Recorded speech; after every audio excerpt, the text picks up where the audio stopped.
Hey everyone, welcome to Algorithmic Age. I am the person behind the channel, and I am thrilled to kick off this exciting tutorial series with you.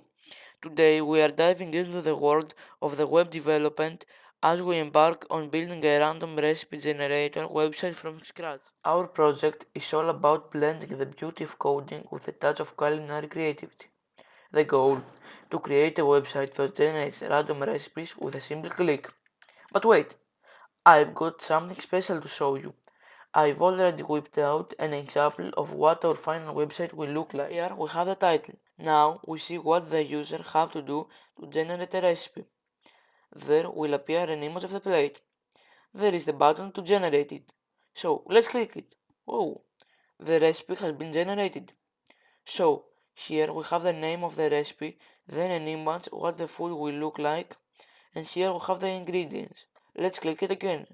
Now a new recipe has been appeared. What can you expect from this series? Well, we'll cover everything from setting up your development environment to deploying the final website. By the end, you'll have a fully functional website that you can proudly share with others. Ending it with some cooking fun, hit that subscribe button and join us on this coding adventure. Don't forget to ask questions, share your thoughts, and let me know what do you like to see in the future episodes. This is a community journey, and I am here to help you every step of the way.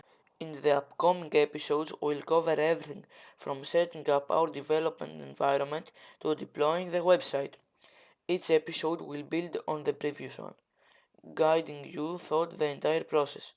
Get ready for styling with CSS, adding interactivity with JavaScript, and finally bringing our random recipes to life.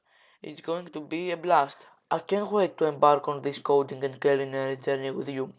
Whether you are a seasoned coder or a kitchen enthusiast, there's something for everyone in this series. Subscribe, hit the notification bell, and let's dive into episode 2, where we'll be setting up our development environment.